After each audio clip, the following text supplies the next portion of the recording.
늘 우리가 생각하는 대로 이제 교회법이 이제 우리 속에 얼마만큼 가까이 다가왔는가 하는 것을 이제 느끼셨을 것으로 생각합니다. 이제 교회 헌법이 이제 노예 규칙을 통해서 그리고 지교회 정관을 통해서 하나의 일관적인 어떤 수직적인 맥을 가지고 있다고 말씀을 드렸습니다. 이제 교회 헌법이 이제 우리 교회 나오는 사람들, 그 다음에 하나님을 믿는 사람들한테는 중요한 거지만 또 믿지 않는 사람 입장에서는 그것이 별로 큰 관심이 없습니다. 그러나 그분들도 교회에 만약에 나오게 된다면은 다시 교회 헌법의 어떤 틀 속에 있기 때문에 중요한 것이 됩니다. 그래서 교회를 나오는 사람이나 나오지 않는 사람이나 교회 헌법은 늘 그 자리에서 있고 그것을 준용하는 그 사람들의 그 위치에 따라서 달라지게 됨을 먼저 전제합니다. 그리고 이제 교회 헌법이 이제 사회적인 법과 어떤 그 충돌이 있었을 때 어떻게 적용되느냐 하는 것이 중요한 요소가 됩니다.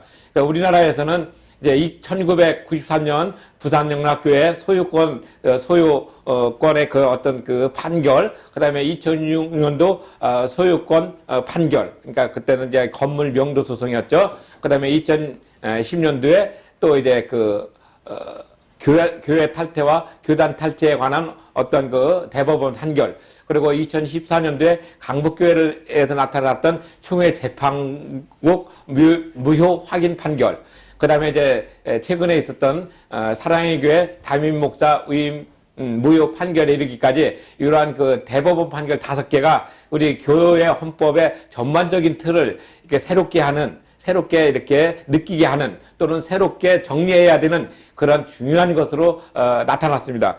이 책 보면은 이제 439쪽에 그러한 것들을 5가지를 이렇게 쭉 이렇게 표로 정리를 해놨습니다. 그래서 이제 이 헌법을 이제 준용하면서 교단 헌법을 어떻게 활용하고 있는가 하는 것은 이제 대법원 판결을 통해 가지고 이렇게 표현을 했기 때문에 오늘은 대법원 판결 중에서 1993년도에 있었던 판결과 2006년도에 있었던 이 2개의 판결을 중심으로 얘기하고자 합니다. 보통 이제 대법원 판결을 볼 때는 이제 4가지 중요한 그 주제가 있어요. 처음에는 판시 사항이 있습니다. 그 판시 사항은 뭐냐면은 어떤 그 판결을 내릴 때 이 판결은 어떤 방향으로 내리겠다. 그리고 이 판결은 어떤 방향으로 내리는데 이제 만장일치가 있고 그다음에 다수설이 있고 소수설이 있게 마련입니다.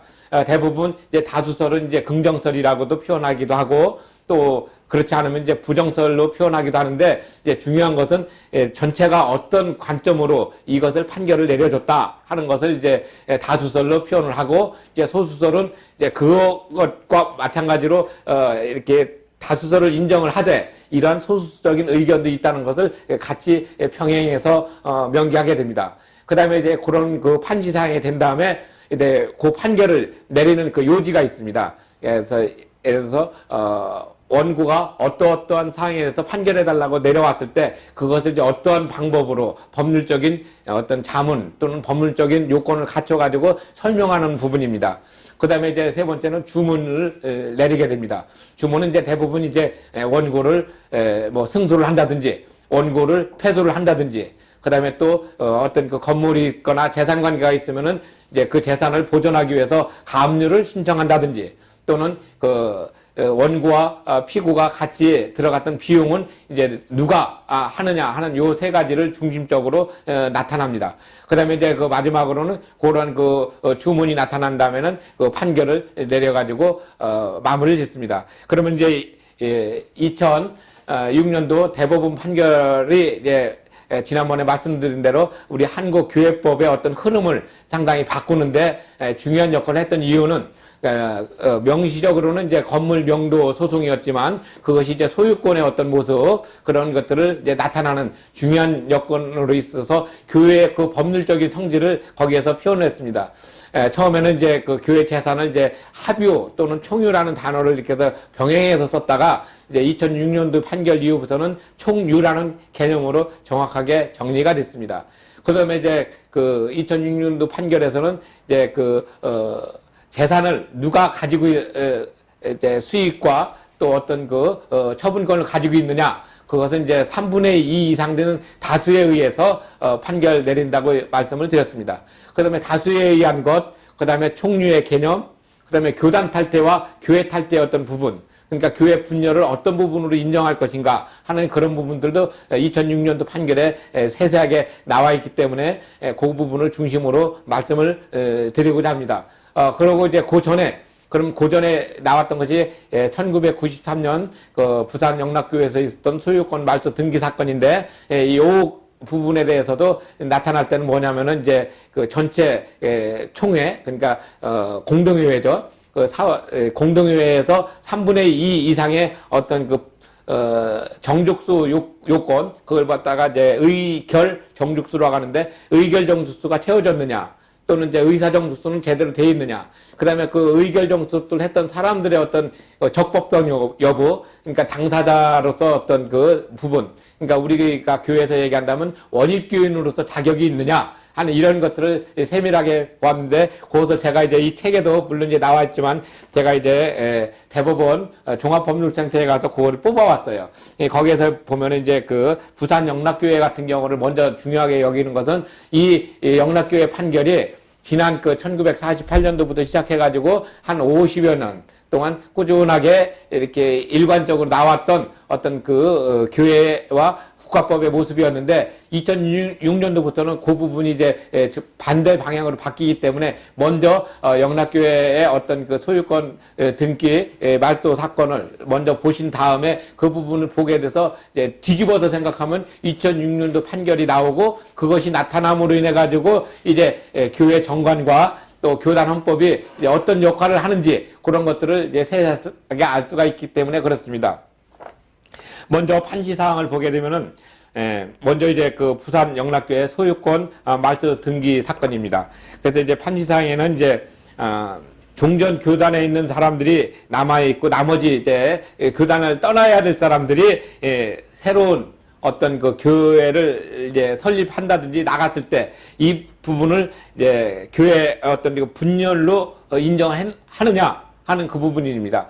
조금 이제 법률적인 용어는 좀 어렵습니다. 그리고 이제 그 A와 B가 있다면 그 부분을 잘 이렇게 살펴야지 되는데, 이제 우리나라 그 법률적인 용어가 한문도 많이 섞여 있고, 그다음에 옛날 언어를 꾸준히 썼기 때문에 이제 현대적인 언어로 바꿔서 표현을 해야 되는 부분이 있지만, 아직 그런 작업을 열심히 하고 있지만, 아직까지도 이제 많이 이제 그런 잔재가 남아있음을 전제하고, 가급적이면은 이 부분을 이제 판시사항부터 쭉 보면서 쉽게 이렇게 중요한 부분만 이제 설명을 하는 부분으로 나가고, 그것이 지금 현대 우리에게 주는 의미가 어떤 것인가 하는 맥락적인 의견을 말씀드리고자 합니다. 여기서 이제 교회가 분열이 됐을 때 기존에 있는 교회 사람이 있고, 여기에서 반발해서 나간 사람인데, 이 나간 사람이 이 사람이 이제 몇 명이 되느냐, 이게 중요한 요건입니다. 예를 들어서 3분의 1에서 3분의 2 사이가 되는 경우가 있고,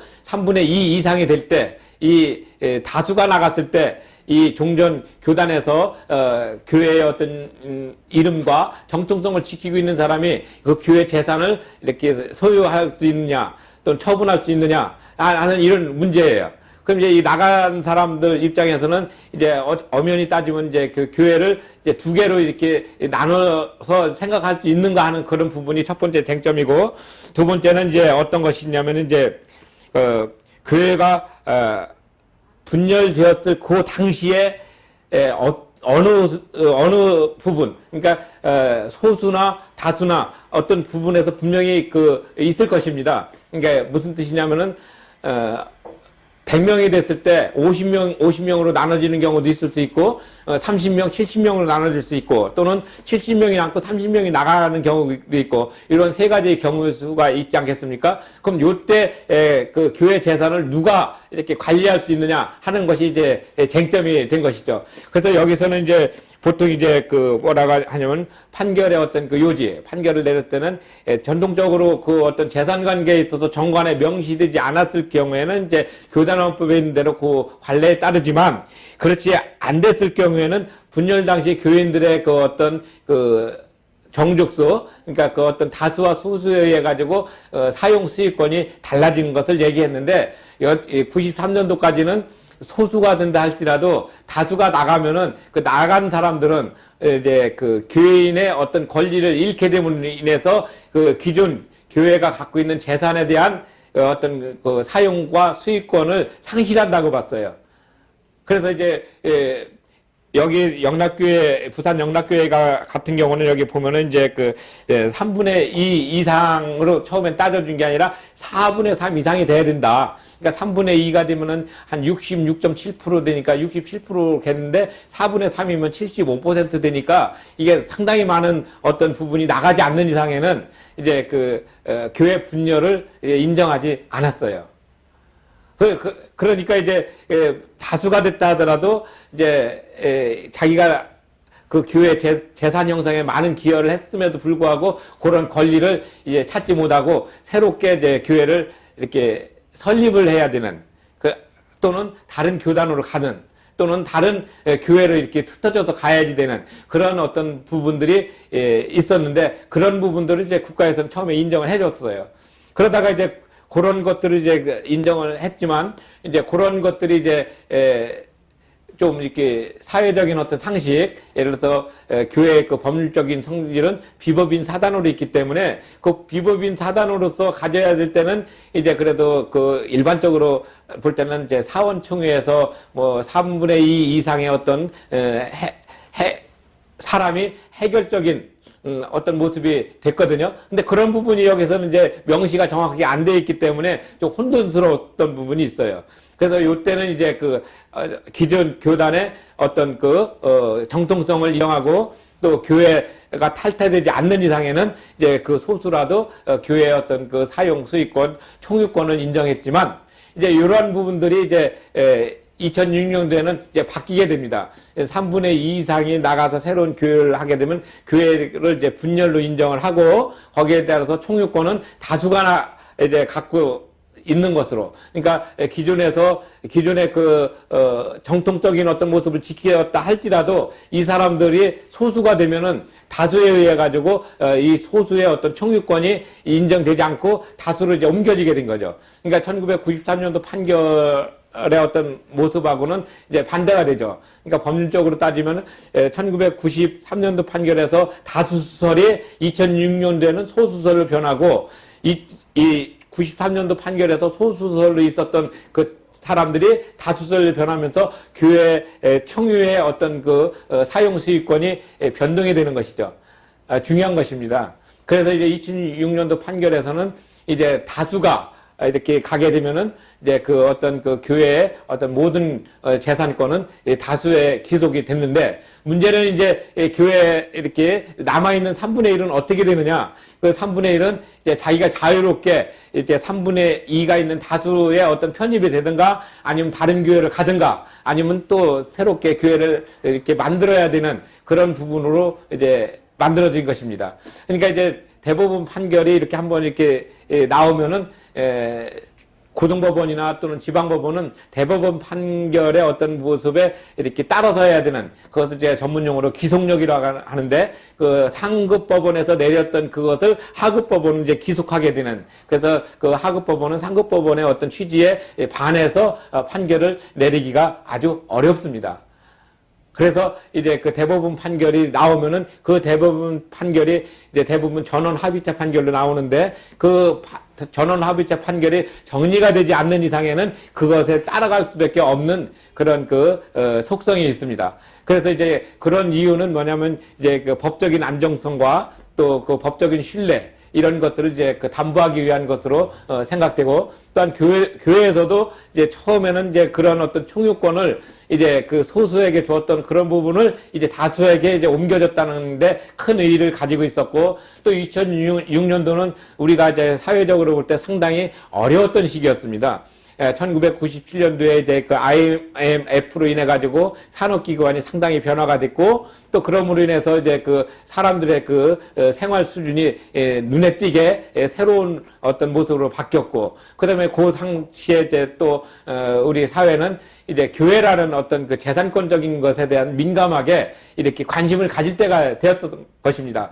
왜냐하면 이제 교회는 이제 건축을 하고 또 하게 되면 이제 교회가 전에는 이제 좀 소규모로 했을 때는 재산이 큰 차이가 없었지만 교회가 아주 중대형화가 됨으로 인해서 교회 재산 자체가 보통 한 20억, 30억 내지는 이제 100억 이상 이렇게 넘어가는 그렇게 되다 보니까 그 안에 있는 그 구성원들이 이 재산은 누구 것인가, 또 이 재산에 대한 관리는 누가 할 것인가 하는 이런 여러 가지 변화된 모습이 나타나고, 또 거기에 따라서 정관에 이제 명시되지 않으면은 이제 이런 것들이 좀 애매한 그런 경우가 많았기 때문에 정관을 이제 새롭게 정리해야 되는 그런 어떤 시대적인 흐름이 있었다고 볼 수가 있습니다. 그래서 이제 이 책에서도 보면은 이제 처음에 1993년도 판결에서는 이제 그 총유의 개념, 그 다음에 교회 분열을 어떻게 인정할 것인가, 그 다음에 소수자의 종교 자유 선택은 어떻게 할 것인가, 그 다음에 3분의 2 다수의 어떤 판결 요건을 어떻게 나타날 것인가 하는 것이 중요했어요. 근데 이제 여기에서 3분의 2라는 것도 어떻게 보면은 중요한 요건이 왜 그러냐면은 이제 그 당시 이제 원입교인이라고 하면은 이제 교회는 처음에 개척 멤버가 있지 않습니까? 그래서 개척 멤버가 있어서 개척을 해놓고 이제 나이가 들고 또 타지로 이사를 가고 또 어느 정도 하면 이제 소천하고 이렇게 처음에 했던 교인들 명부는 있는데, 그러한 것이 정리가 잘 안 되면은 이제 명부는 있는데 사람은 없는 그런 현상이 일어났고, 또 우리나라 그 교회의 특성상 임명을 잘 안 해줍니다. 그러니까 이제 우리 교회에 한번 이렇게 등록을 하게 되면은 그분이 뭐 예를 들어서 서울에서 교회를 다니다가 부산이나 제주도나 또는 광주나 이렇게 이사를 가면은 그 지역으로 이사를 갔다고 해가지고 임명을 해서 그 지역 교회를 섬길 수 있도록 이런 그 제도적인 장치를 해줘야 되는데, 물론 이제 우리 헌법에도 그건 다 있습니다. 있지만은 이제 그런 것들을 이제 언젠간 또 우리 교회에 와야 되겠다, 오겠지, 또는 이제 임명을 해주게 되면은 우리 교인에 정말 열심히 했던 그 분들이 한 사람씩 이렇게 떨어져 나가니까 교세가 좀 주는 것을 염려해가지고 임명을 잘 안 해주고 2중 내지는 3중으로 이렇게 교적부가 이렇게 정리되지 않은 상태로 이렇게 남는 경우가 있었습니다.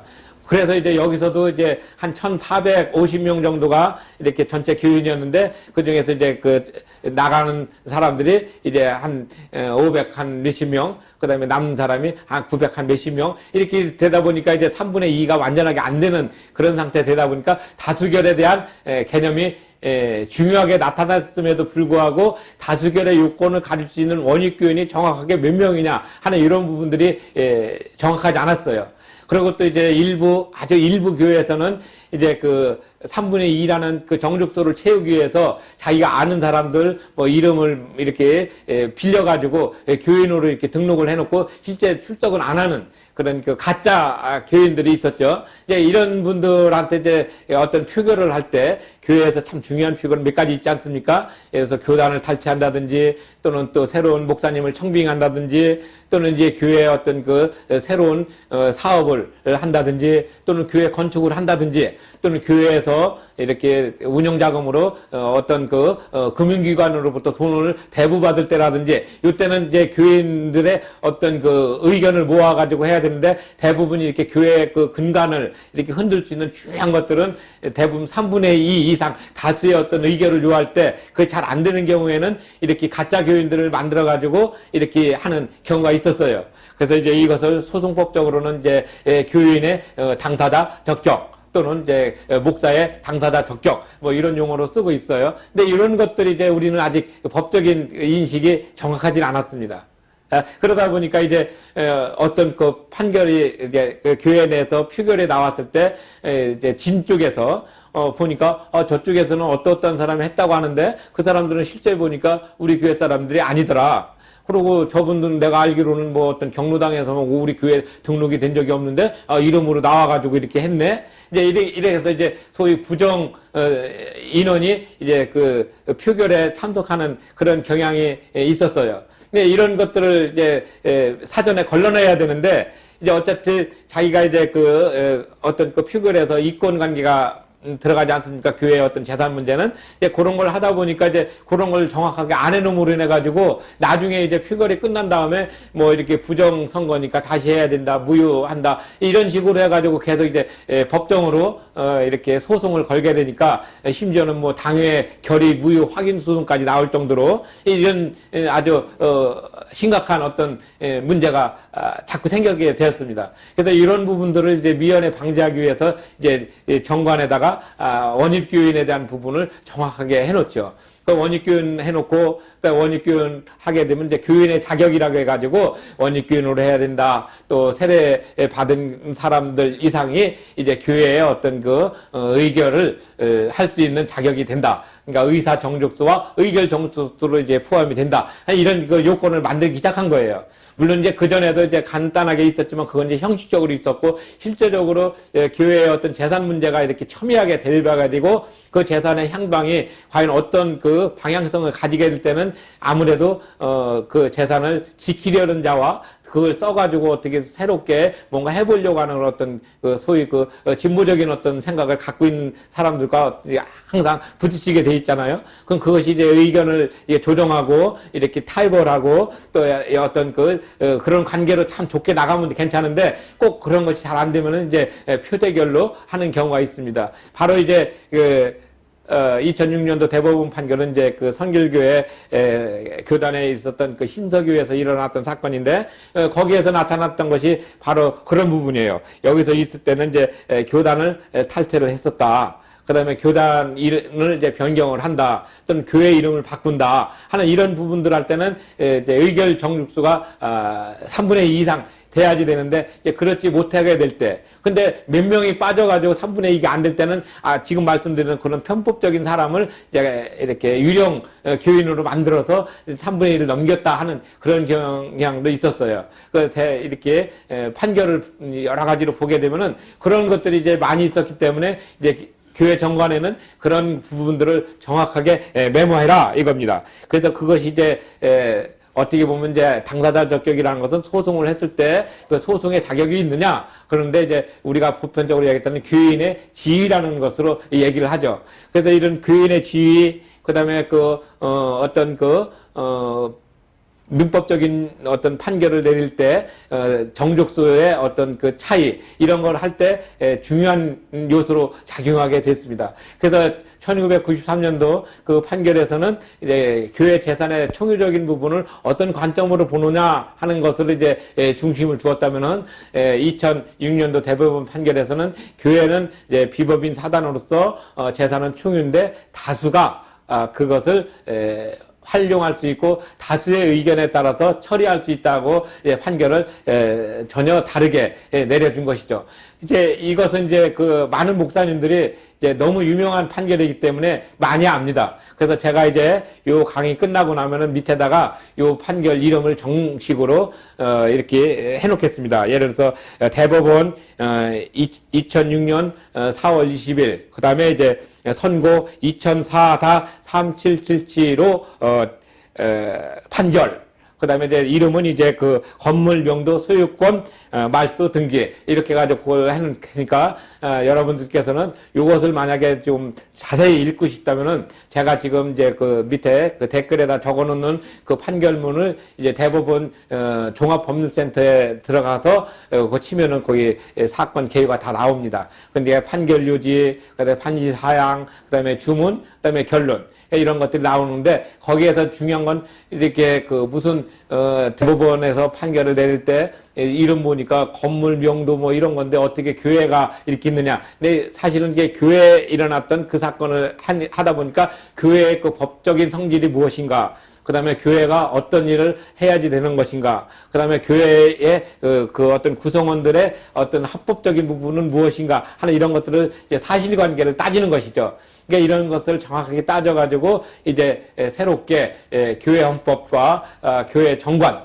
그 다음에 노예 규칙, 이 세 가지를 이렇게 일목요연하게 정리를 했는데 늘 말씀드린 대로 교회는 제일 먼저 어떤 문제가 생길 때는 그 교회 정관을 중심으로 보고 정관의 좀 미비된 부분은 교단헌법을 보게 되고 그 다음에 교단헌법에도 미비되고 정관도 미비되면은 이제 민법에 있는 일반 이론을 따르게 됩니다. 그래서 이제 강행법규 그 다음에 임의법규로 이렇게 나누어서 그것을 살피게 되는데 이 교회는 바로 이런 부분에서 중요한 역할을 하기 때문에 이 판결을 잘 살펴볼 필요가 있습니다. 그 다음에 여기 보면은, 교단 탈퇴 변경 이런 것들이 이제 의결 정수와 의사 정규수에 따라서 해야 된다는 것을 이제 많은 분들이 이제 느끼고 또 교회에서도 그런 필요성을 절감하게 됐습니다. 그래서 이제 교회에서 정관을 만든다든지 또는 교회의 헌법을 이렇게 참고할 때는 이런 부분들을 이제 예전에 비해서 상당히 세밀하게 아주 다듬게 되는 귀한 계기가 된 것이 바로 이 두 가지 판결입니다. 1993년 대법원 판결과 2006년도 대법원 전원 합의체 판결에 의해 가지고 이 교회 헌법의 어떤 흐름을 이제 바꿨다고 볼 수가 있습니다. 물론 이제 그 이후에 2010년도 광성교회 판결과 2014년도 강북교회 판결, 그다음에 2018년도 사랑의 교회 판결은 이제 교단헌법과 교회헌법, 그다음에 정관 이런 것들이 이제 그 입법 체계적인 문제로서 나타나는데 그런 부분 따로 떼어서 설명을 다시 올리도록 하겠습니다. 오늘은 이 두 가지 사건을 우리가 중요하게 봐야 되는 이유는 항상 그 국가법은 교회법에 웬만해서는 이제 개입해 오지 않으려고 노력을 많이 해왔습니다. 그리고 이제 교회에서 어떤 문제가 생길 때는 교회 내부에서 처리할 수 있도록 상당히 많은 부분을 이제 이렇게 배려를 해줬고 또 가급적이면 중재하고 조정해서 이제 내부의 일은 내부에서 정리를 하는 그런 부분을 많이 권장을 했지만 이제 교회에서 나타나는 대부분의 어떤 문제가 재산권에 이렇게 집중되다 보니까 그 재산권의 그 어떤 소유 이런 것들에 대한 어떤 사람의 어떤 욕망적인 그 집착이 강해지다 보니까 결국은 이제 사회법으로 국가법으로 해결을 요구하게 된 것으로 생각됩니다. 이제 우리는 이러한 그 여러 가지 사건이 있었을 때 이제 교회법에다 의존을 하고 또는 교회 정관에 의존하고 하는 이런 여러 가지가 있는 것은 당연하지만 중요한 것은 이 법을 바라보는 우리의 그 시각입니다. 그래서 이제 교회에서는 가급적이면은 교회 재산이나 이런 부분들을 우리가 이렇게 법적인 처리보다는 교회 내부적으로 이런 것을 미리 정리해서 그런 어떤 갈등이 표면화되지 않을 수 있도록 미리 준비하는 게 중요하지 않겠습니까? 그래서 이제 교회 헌법과 또 이런 교회 정관의 어떤 조문이라든지 하는 이런 것들은 상당히 세심하게 다듬어져야 되는데 제가 늘 말씀드린 대로 이 교회 정관은 먼저 신학적인 요소가 들어가야 되고 그 다음에 교회법적인 요소가 들어가고 그 다음에 사회법적인 요소가 들어가서 이 세 가지가 어우러져 가지고 나타나면은 거의 문제가 생기진 않습니다. 근데 이제 이런 것들이 이제 왜 생기게 되냐면은 이제 교회를 이제 열심히 교회 중심으로 생각하시는 분들은 이제 교단헌법 을 중심으로 모든 것을 판단하려고 하고 또 그렇지 않고 새로 오신 분들은 그래도 합리적이고 민주적인 생각이라면은 국가헌법이 국가에서 나타나는 법이 우선되지 않느냐 하는 이런 그 견해 차이로 인해 가지고 나타나는 어떤 갈등입니다. 그래서 이제 갈등이 표면화된 것이 분쟁이거든요. 그러니까 이런 그 분쟁이라는 것은 그런 갈등을 미리 이렇게 대화를 통해 가지고 풀어갈 수 있는 지혜가 필요한데 그런 것들을 이제 전제하지 않고 먼저 저 사람하고는 대화가 잘 안 돼. 또는 저 사람은 좀 꽉 막혔어. 이런 어떤 저기로 인해서 자기 주장을 좀 귀하게 보고 상대방 주장을 좀 얕게 보는 그런 경향으로 인해서 어떤 그 갈등이 생겼을 때 대부분 법정으로 가게 됩니다. 그래서 이제는 교회에서 나타나는 모든 법은 이제 법정으로 가는 게 아니라 내부적으로 정리가 되는 그런 어떤 좋은 어떤 관습이 전통으로 남았으면 좋겠다는 것이 저의 희망사항입니다. 그리고 또 우리 교단에서도 사실 그런 걸 위해서 많이 노력을 하고 있습니다. 근데 이제 사회가 워낙 다변화가 되고 또 다양한 계층의 사람들이 모여서 이렇게 하나의 구성체를 가지고 나가다 보니까 그런 그 법률적인 어떤 모습을 먼저 생각하게 됩니다. 그래서 저는 이제 지난번에도 말씀드린 바와 같이 모든 것을 이제 법대로 가자 이렇게 하는 것이 중요한 것이 아니라 법 이전에 대화를 통해서 그런 것들을 서로 양보하고 이해하면서 나갈 수 있는 조정의 어떤 자세가 필요하지 않을까. 또 그런 것을 좀 더 이렇게 크게 보면 이제 관용의 자사로 나가야 된다고 생각합니다. 그래서 이제 관용이다 하면 유명한 용어가 있지 않습니까?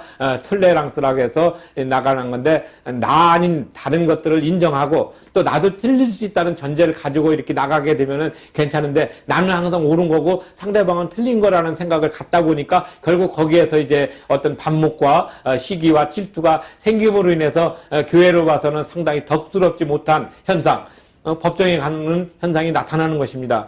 법정에 가게 되면은 사실 참 비참합니다. 왜냐하면은 둘 중에 한 사람은 이기는 것이 정확하게 나타나기 때문에 이긴 사람도 그렇게 깔끔하게 이기는 것도 아니고 또 진 사람은 진 사람대로 또 승복하기 어렵고 그러다 보면 다시 재심을 하게 되고 또 삼심으로 가게 되고 그러면 그 사이에 가게 되는 많은 소송 비용이 있고 그 소송에 시달리는 어떤 시간이 있고 이러다 보면은 그 사람의 그 마음이 그만큼 척박해지고 황폐화됨으로 인해서 인간관계 자체가 이렇게 무너지는 그런 비극적인 현상이 일어나기 때문에 교회에서 어떤 분쟁이 일어났다. 그러면은 그 분쟁의 그 당사자들은 양쪽은 아무래도 갈라져 수밖에 없습니다. 그래서 교회가 이제 나눠지는 교회 분열의 어떤 단초를 제공하기 때문에 우리가 참 조심해야 됩니다. 그래서 우리가 교회는 하나로 뭉쳐지는 것이 중요한 것이지 자꾸 나눠지는 것을 생각해서는 안 된다고 봅니다. 물론 나눠지는 것도 중요한 때가 있어요. 왜? 교회가 이제 클 때 너무 비대화가 되면은 그 전체적으로 운영을 하는 데 있어서 효율적이지 못하고 또 비민주적인 형태가 일어날 수 있기 때문에 지역적으로 교회를 이제 분가 형태로 분리를 해가지고 독립적으로 해서 지교회를 새롭게 만드는 그런 그 지혜가 또 필요하죠. 지금은 이제 큰 교회들은 대부분 이제 자기 교회가 크다 하는 것보다도 그 지역에 따라 가지고 이렇게 각 지역마다 교회를 분리해가지고 새롭게 만드는 경향이 있는데 이건 대단히 좋은 현상이라고 생각을 합니다. 그리고 교회는 항상 이렇게 많은 사람들이 모이는 것보다 어느 적정 인원, 예를 들어서 그 행정학적으로 1인당 한 150명 내가 적정하다고 하는데 그런 정도에서 한 200명 정도 이렇게 하는 중소형 교회가 많아져서 그런 튼튼한 어떤 그 신앙의 뿌리가 돼야지 몇만 명, 몇십만 명 되면은 사실 담임 목사님 얼굴 본다든지 하는 것은 화상에서나 보고 막 이렇게 악수 한번 하는 것도 1년에 한번 할까 할 정도로 한다는 것은 조금 우리가 생각해 봐야 하지 않겠습니까? 그런 관점에서 교회는 큰 것을 지향하는 것이 아니라 좀 작지만 내면적으로 알차고 정말 하나님의 뜻이 무엇인가 또는 예수 그리스도가 우리에게 주셨던 사명이 무엇인가를 잘 알 수 있는 그리고 그것을 실천해 나가는 모습으로서 이제 교회가 기능한다면은 교회법도 거기에 걸맞도록 이렇게 뒷받침해 주는 것이지 그런 것들을 이제 무시하고서 교회법이 이제 억압적으로 우리 위에 이렇게 군림하는 것은 아니라는 사실을 분명히 아셔야 됩니다. 근데 많은 분들이 이제 교회법 하면은 이제 뭔가 이렇게 좀 무섭고 또는 이제 교회법이 우리를 이렇게 옥죄고 하는 그런 어떤 모습으로 생각하는 경향이 없지 않아 있습니다. 근데 이제 교회법은 이제 그런 관점으로 이제 우리가 이해할 것이 아니라 우리의 신앙적인 부분, 신앙생활이라든지 또는 교회에 나오는 사람과의 그 관계성이라든지 하는 이런 모든 것들이 정말 원만하고 정말 그 좋은 모습으로 꾸준히 서로가 서로를 돕는 지체로서 나타날 수 있도록 이렇게 기능하고 있는 것이 교회 헌법이고 또 노예 규칙이면서 또 지교의 정관이기도 합니다. 근데 이런 것들을 우리가 이제 이해를 하고 넘어갈 때는 교회 생활을 할 때도 상대방한테 큰 피해를 주지 않고 또 어떤 패기치지 않는 범위에서 자기의 어떤 신앙과 생활을 같이 공동으로 공유할 수 있는 그런 귀한 조직이고 구성체인 것을 우리가 분명히 아셔야 합니다. 그래서 교회가 사회적인 신뢰가 떨어지고 여러 가지 힘들다고 얘기하고 있지만은 그럼에도 불구하고 우리는 그 교회를 통해서 이 세상을 밝게 그리고 빛과 소금의 역할로 나타날 수 있다는 것을 우리가 깊이 깨달아야 합니다. 그래서 교회가 이런 어떤 소송에 휘말리거나 또는 그 교회가 분란에 휘말려서 교회가 이렇게 나눠지는 어떤 위기에 있을 때는 그런 그 교회법적인 관점에서 미리 정리를 잘 해놓으면은 그러한 것들을 한 5% 이상은 이제 미연에 이렇게 방지될 수 있다고 저는 확신합니다. 그래서 이제 교단헌법에 어긋나지 않는 지교의 정관이 만들어지고 그것도 지교회 정관은 그 지교회의 어떤 특성에 맞도록 또 어떤 그 문구를 시행령이나 시행규칙으로 삽입해서 넣음으로 인해 가지고 유연성 있게 만들어질 수 있는데 너무 경직되게 만들면은 또 힘듭니다. 그리고 또 그런 것들이 우리 생활을 이제 옥죄게 하는 그런 요소가 될 수도 있어요. 근데 법은 우리를 편안하게 해주는 것이라고 처음에 말씀드렸던 이유는 법이라는 단어 자체도 물수변에다가 제거할 거라고 하지 않았습니까? 그러니까 물수변이라는 것은 물처럼 흐르고 또 물은 이제 여러 가지 좋은 특성이 있어요.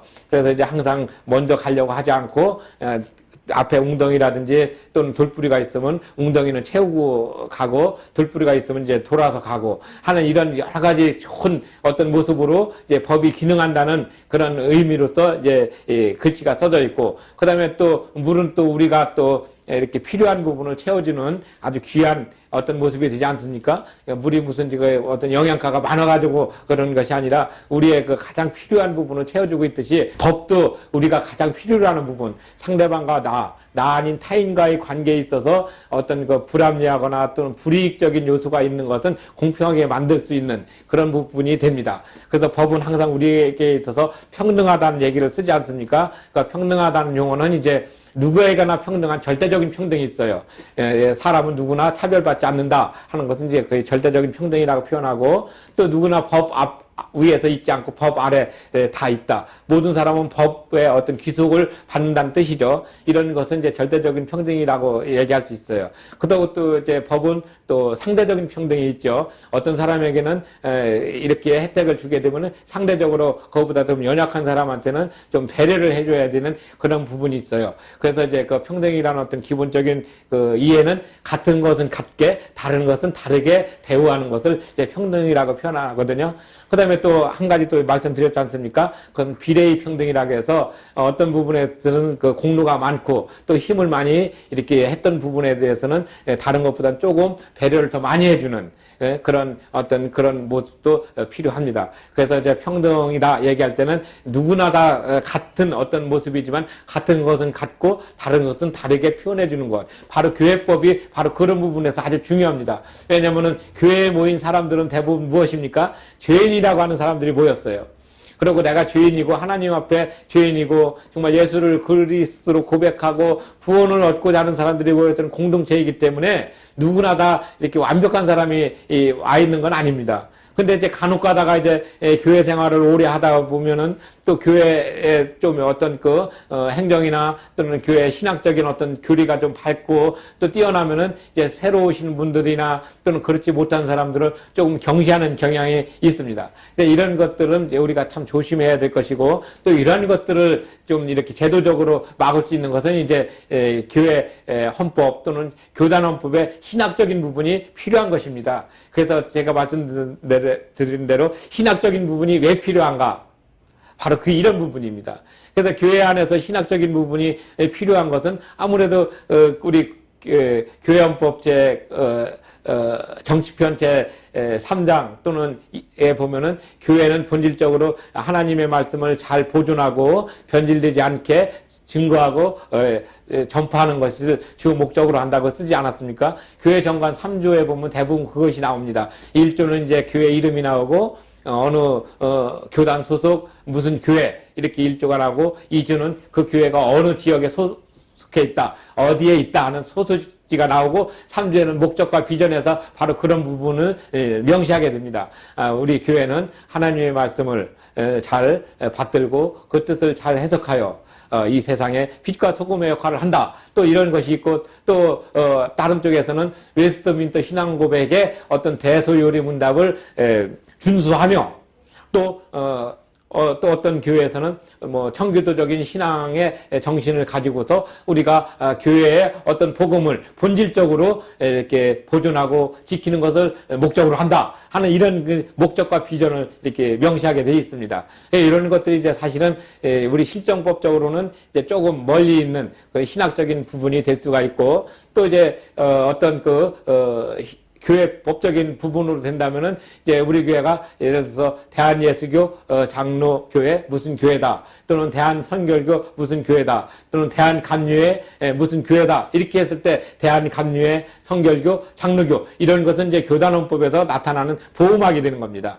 그래서 우리가 장로교인이 된 것을 참 자랑스럽게 여겨야 된다 하는 그 뜻이 있고, 또 어떤 이들은 이제 뭐 신유와 중생과 성결을 중심으로 하면 성결교단에서 나타나는 어떤 절대적인 어떤 그 가치가 있고, 또 뭐 절대 순명, 절대 복종, 절대 순결 뭐 이렇게 해가지고 감리교단에서 나타나는 어떤 그 뭐라고 표현해야 되나, 감리교에서 나타난 절대적인 어떤 그 가치가 있고, 또 이제 순복음교회 같은 경우는 이제 신유와 또 중생과 또 성결과 또 뭐 예언과 이런 어떤 그 5대 가치가 있듯이, 그런 가치 중심적으로 나타나는 그런 것들을 이제 각 교단마다 갖고 있는 것이 또 교단 헌법입니다. 그러니까 교단 헌법에서 이런 것들이 나타나는데, 꼭 그런 글자가 없더라도 벌써 대한예수교 장로회 또는 대한 기독교 성결교회 또는 대한 감리회 뭐 이렇게 또 오순절 순복음교회 뭐 이렇게 하는 그 자체에서 그 어떤 그 교단이 가지고 있는 어떤 가치가 함유가 되어 있습니다. 이런 것들은 정확하게 알아야지 되는데, 그냥 무심코 나는 예수교 장로교야 이렇게 되면 그 장로교라고 얘기했던 그 장로교의 그 본질적인 뜻이 무엇인가, 이제 이거를 또 이제 설명을 해줘야 되고, 그 뒤에 있는 그 배경을 잘 얘기해줘야 되는데, 이제 그런 것들을 잘 몰라요.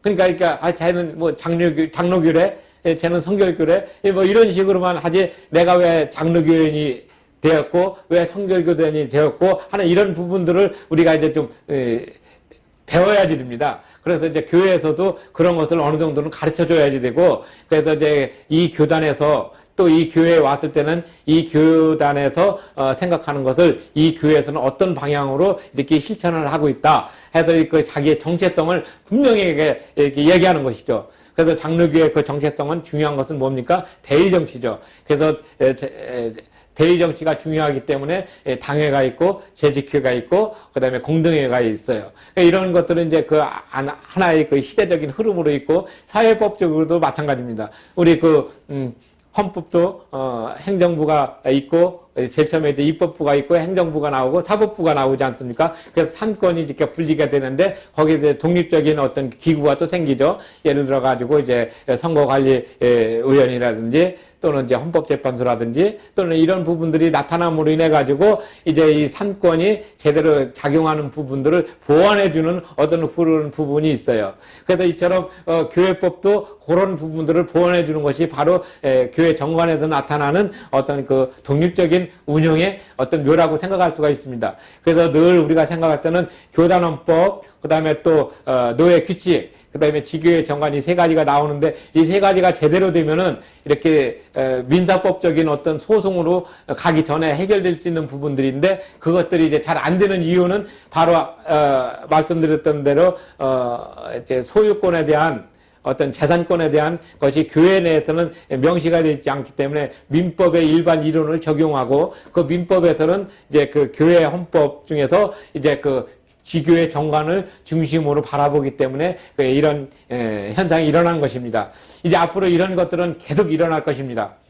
그리고 또 교회 내에서는 이런 것들이 정확하게 명시되지 않은 이상에는 계속적으로 이런 그 교회 분쟁은 나타날 것인데, 이런 교회 분쟁을 이제 미연에 막기 위해서는 지교의 정관을 정교하게 다듬을 필요가 있다고 말씀을 드렸습니다. 그래서 이제 지난번에는 이제 많은 사람들이 교회 정관을 새롭게 하기 위해서 노력을 하고 있지만, 표준적인 정관이 무엇인가 이런 거에 대해서는 많은 의문을 갖고 있기 때문에 기존적으로 교단에서 나름대로 그 교단의 특성에 맞도록 그 정관을 개발해 가지고 꾸준하게 지교회에 내려주고, 또 지교회는 그 정관을 받아 가지고 지교회 특성에 맞도록 어떤 그 문자를 수정한다든지 또는 새로운 문구를 넣는다든지 새로운 조항을 신설을 해서 이제 어떤 완성된, 그러면 그 지교에 가장 그 근접한 어떤 목적성을 가지고 만들게 됩니다. 그래서 오늘 대법원 판결 두 가지를 소개를 하는 이유는, 이런 대법원 판결에 어떤 나타났던 그런 부분, 여기에 나온 대로 총유회, 그 다음에 교회 분열, 그 다음에 종교 자유 선택, 3분의 2 이상 다수, 그 다음에 교단 탈퇴가 교회 탈퇴하고 어떤 관계성이 있는가, 그 다음에 교인의 지위, 그 다음에 교회 분란, 이런 것들이 어떤 부분에서 있는 것인지 정확하게 말씀을 드린 것입니다.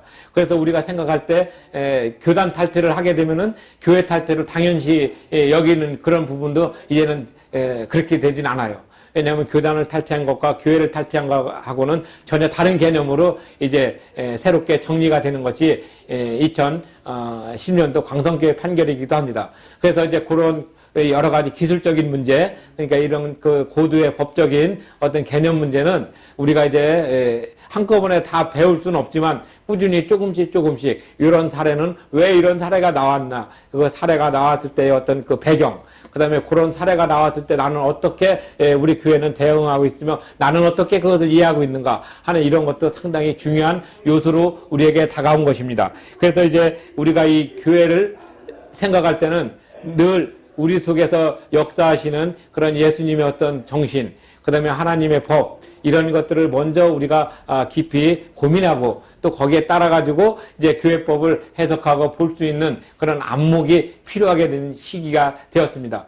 이제 교회법에 대해서 여러 가지 우리가 미비된 부분들이 있지만 이제 사람이 변하고 세월이 변하고 그 다음에 또 다양한 사람들이 그 어떤 교회의 특성과 기능과 역할을 새롭게 재정립하는 그런 그 시기에 있어서 우리 교회가 앞으로 어떤 그 건강한 모습을 가지고 이 사회의 어떤 그 구성체로서 기능을 할 것인가는 그 안에서 일하고 있는, 그 안에서 활동하고 있는 그 구성원들의 아주 뛰어난 노력과 또 어떤 그 정말 헌신이 필요하다고 생각합니다.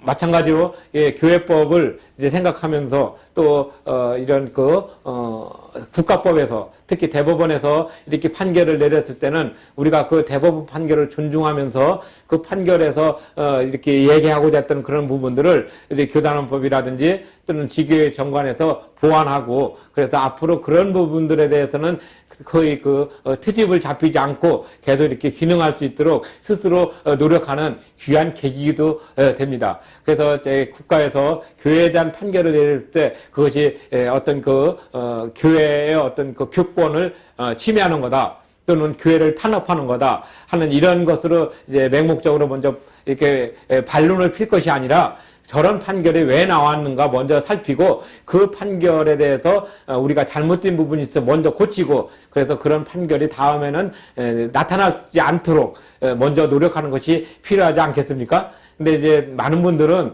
이제 그 어떤 그 특히 이런 그 종교인 과세로 인해 가지고 교회를 이렇게 이제 교회를 이렇게 탄압하려고 하는 또는 교회를 이렇게 어떤 그 정부의 손에 놓으려고 하는 그런 그 음모가 아닌가 하는 우려를 많이 하고 있지만 현대와 같이 민주적인 사회에서는 그런 우려보다는 우리가 어떤 그 시민으로서 권리와 의무를 다했는가 또 그리고 또 교회가 교회다운 어떤 모습을 가지고 있는가 또 교회가 또 사회의 어떤 구성체의 한 부분으로서 어떤 저촉되는 행위를 한 것은 없는가 하는 이런 여러 가지를 먼저 이렇게 고민하고 생각하고 성찰하는 그런 부분이 필요하지 어떤 일이 있다고 해서 무조건 교회 탄압이다 하는 걸로 해서 반론을 피고 상대방을 이렇게 몰아붙이는 것은 그렇게 바람직한 태도라고 생각하지는 않습니다. 그래서 이제 교회법이 이제 대법원에 의해 가지고 여러 가지로 이제 판결을 내릴 때는 그 이유가 있습니다. 그리고 또 그 이유가 있을 때는 그 이유에 대해서 우리가 잘 살피는 자세가 정말 중요한데 이런 것들을 우리는 많이 생략하고 이제 그 어떤 신앙적인 부분에서 교회 탄압이다. 또 하나님의 법, 재단에 어떻게 법이 들어올 수 있느냐 하면서 이렇게 몰아칩니다. 실제적으로 2006년도 판결 그 뒷부분에 보면은 재단에 법이 들어올 수 없다 하는 전제가 있습니다.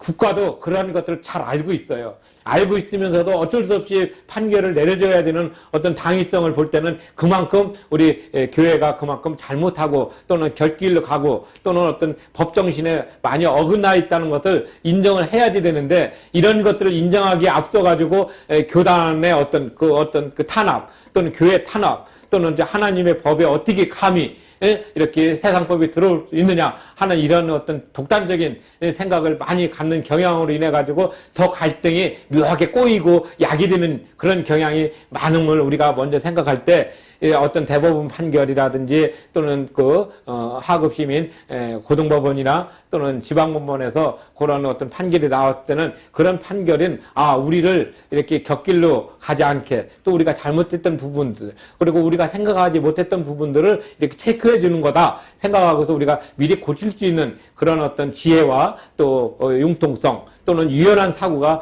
필요하다고 저는 생각합니다. 그래서 오늘 교회법을 두 가지는 간단하게 말씀을 드리면서 대법원 판례 소개를 했습니다. 그 대법원 판례의 어떤 상당 부분은 한 5% 이상은 이제 교회의 특성이 어떻다, 교회의 재산 관계는 어떻다, 교회의 그 의결 정수는 어떻다, 교회는 어떤 사람이 되어야지 된다, 한 이런 것들이 더 많아요.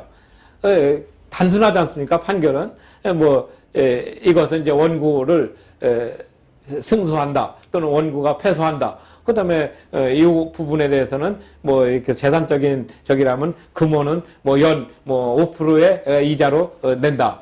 갚을 때까지. 또는 어떤 이 부분에 대해서 가집행을 할 수 있다. 또는 이 부분에 대해서 또 어떤 것이냐면은 피고가 졌으면은 피고가 소송 비용을 부담한다. 또 원고가 졌으면 원고가 소송 비용을 부담한다. 이렇게 단순해요. 이 단순하게 이렇게 압축된 것을 나오기 위해서 그 많은 부분, 그러니까 빙산의 어떤 일각처럼 얘기는 한 5%하고 95%는 이것이 나오게 된 걸 설명하는 거예요. 그것이 판시사항이고 판결 요지고 그 다음에 주문은 간단하게 나왔고 결론은 이렇게 됐다. 그래서 밑에 이제 그 한 사람들 대법관 누구 주심 그 다음에 쭉 이렇게 이름을 씁니다. 이런 것들이 이제 어떤 판결문의 어떤 기본적인 형식이가 틀립니다. 우리가 이런 판결문을 읽어볼 때는 늘 그런 관점에서 봐야지 됩니다. 근데 이제 이런 것들을 보지 않고 중간에 있는 어떤 부분만 이제 드러내서 보게 되면은 이거 왜 소유권 명도소송인데 교회가 왜 나오지? 처음에 그런 질문을 저한테도 많이 했어요. 이거 보니까, 제목이 보니까, 건물, 명도, 소유권, 존재 유무, 이런 건데, 왜 교회가 여기서 나옵니까? 이렇게. 그러니까 교회 건물을 어떤 방향으로, 어떤 사람이 이렇게 총유라는 개념으로 설명을 하려다 보니까, 그 교회의 특성이 나오고, 구성원이 나오고, 그 다음에 그런 어떤 기존적인 판례의 어떤 모습, 1950년도에 판례는 이랬다, 60년도에 판결은 어떻게 됐다, 70년대, 80년대 이렇게 쭉 판결 내서 93년 지금 판결 내릴 때는 그런 여러 가지 관점을 봤을 때 이렇게 내린다, 이렇게 얘기했고, 그 다음에 1993년도 판결 내렸을 때 이렇게 됐지만은 2006년도에 와서 보니까 기존에 했던 판결의 어떤 부분에서 모순점이 발견됐기 때문에 그것을 다시 고쳐서 이렇게 나온다. 이렇게 가지고 명쾌하게 이렇게 이유를 다 설명을 하고 있음에도 불구하고 자기한테 유리했던 옛날 판결을 가지고서 이렇게 항변하는 경우도 없지 않아 있습니다.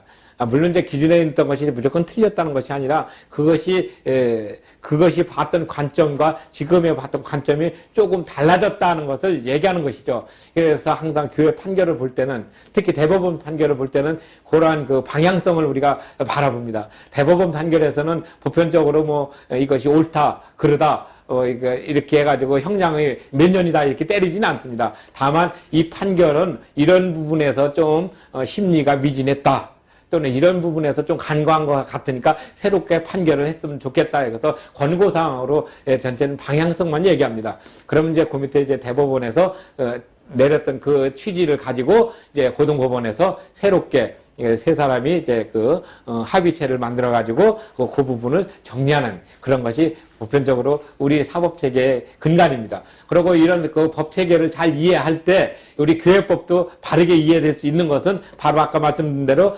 교단원법, 뇌규칙, 지교의 정관에 이게 삼각형적인 그런 일직적인 요소가 있다는 것을 말씀드린 것 같습니다. 우리가 이런 법적인 인식이 높아질 때 이제 교회도 그만큼 이제 정밀해지고 또 정치해짐으로 인해 가지고 그만큼 트집 잡힐 소위 갈등의 요소가 표현화되는 것이 많이 막아집니다. 그래서 이제 오늘은 대법원 판결 2개, 1993년도 부산영락교회 사건과 그 다음에 2006년도 대법원 전원 합의체 판결을 통해 가지고 교회법이 두 개가 어떻게 이제 이렇게 공수가 바뀌는 것처럼 이게 정확하게 바뀌는 부분을 말씀을 드렸습니다.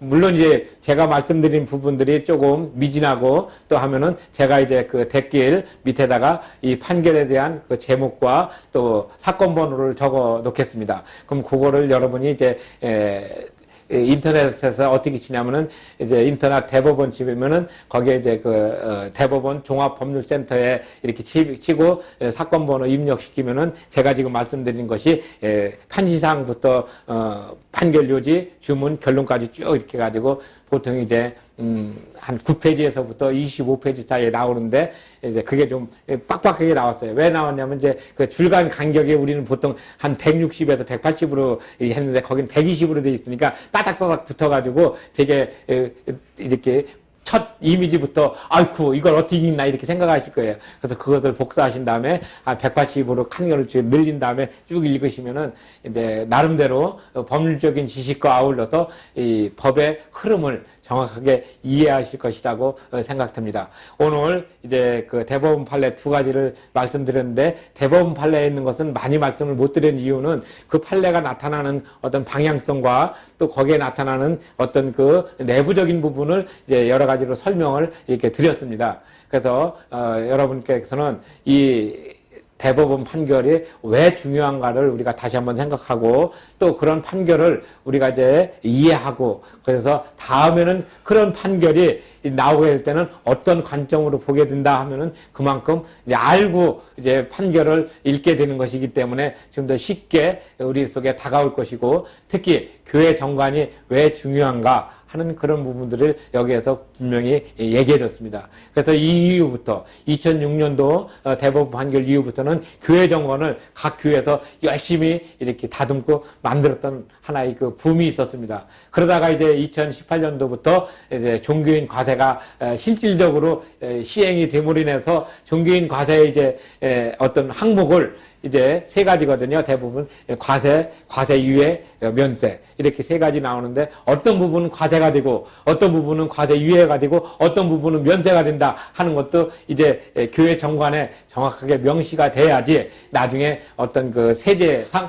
불이익을 받지 않습니다. 그래서 또 세무서에서는 고유번호 가운데 82번을 받을 수 있는 요건도 바로 이 정관이 정확하게 돼 있어야지 나중에 불이익을 받지 않습니다. 그래서 이런 모든 것들이 이제는 법부로 이렇게 규율하면은 어떤 분들은 저한테 많은 질문이 오는 게 뭐냐면은 이렇게 함으로써 교회를 국가의 어떤 기관으로 예속시키려는 것이 아닌가 하는 교회 어떤 그 탄압 또는 종교 탄압이라고 이렇게 얘기하는데 그게 그렇지 않습니다. 항상 우리는 민주주의 체제에서는 어떤 그 과세를 할 때는 그 과세목이 없으면 안 됩니다. 그러니까 어떤 그 과세하는 어떤 그 명목을 정확하게 정해서 과세를 하는 것이지 과세 없이 무조건 뭉뚱거리지 않습니다. 마찬가지로 교회도 뭐 예를 들어서 가장 논란이 되고 있고 범위가 넓은 목회 활동부에 대한 범위도 정관에 또는 정관에 담기 어려우면 정관 밑에 있는 어떤 시행 세칙이나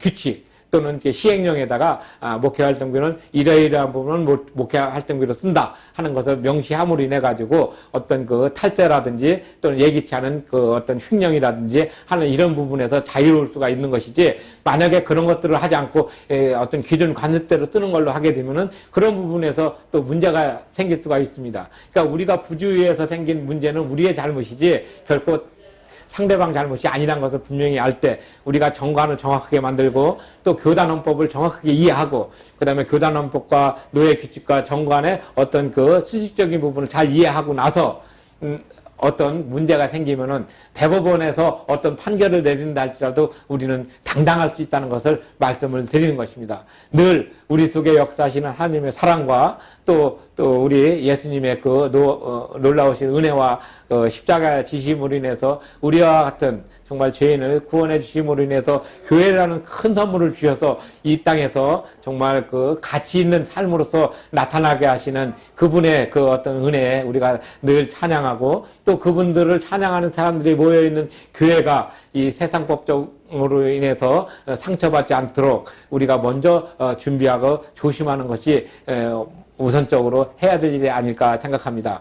오늘 두 가지를 말씀드렸습니다. 첫 번째는 교회법이 결코 어떤 특수한 법이 아니고 교회 내부에서 통용되는 법이지만 이 교회법과 정관이 잘 만들어져야 된다는 사실 하나하고, 또 이러한 것들이 제대로 만들어지지 않음으로 인해서 국가법의 어떤 판단을 받을 때는 그것은 국가법이 잘못됐다는 것이 아니라 우리가 그러한 법을 미처 준비하지 못했다는 것을 먼저 인정하고 그런 것을 이렇게 정리하면서 다음번에는 이거와 똑같은 어떤 소송으로 인해서 판단을 받지 않는 그런 지혜가 필요함을 말씀을 드렸습니다. 그런 의미에서 교회 정관과 교단원법이 얼마나 우리에게 소중한 것인지 새삼 강조하고 오늘 강의를 이만 줄입니다. 감사합니다.